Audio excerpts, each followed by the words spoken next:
Hi everybody, and welcome to Cooking in the Kitchen today. Today we're going to do just a very quick snack, something that I grew up on, and when I was younger I absolutely loved it. And all you're going to need is 2 eggs, a little bit of milk, sugar and salt.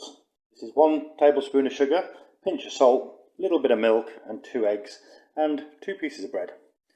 You're also going to need a pan with some butter, just melting there, getting ready. So, very simple, just scramble up the eggs, give them a quick whisk, and then add a tablespoon of sugar,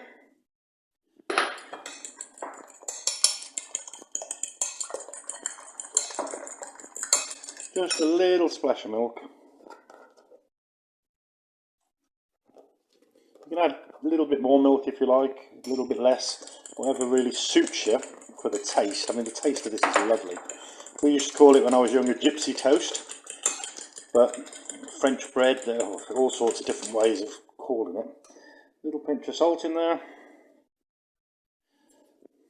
And that's it.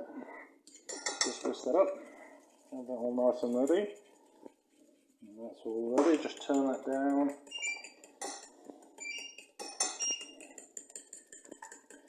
Halfway. Right, that's ready.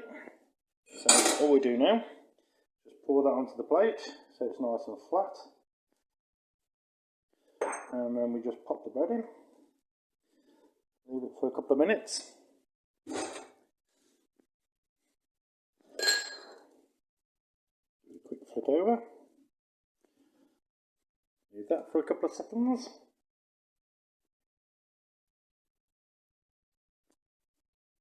And then straight into the frying pan,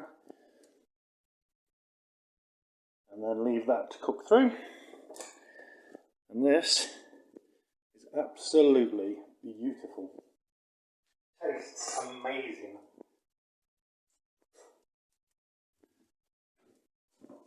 Something that you can also do, just while the one side is cooked up, every now and again, just give it a quick flick over, just see if it's actually cooking through, which it is. Still up a little bit.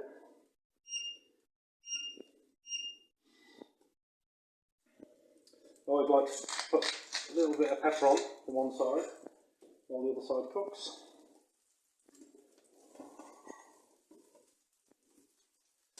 Flick it over.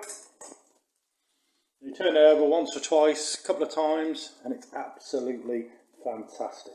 You can have it for breakfast, you can have it for brunch, you can have a snack in the afternoon. It's just so quick, it's so easy, and it's so tasty. So make sure you subscribe, click the like button and comment. Try it out for yourself, and hopefully I'll see you again soon for the next delicious course. And as I've always said, the best part about cooking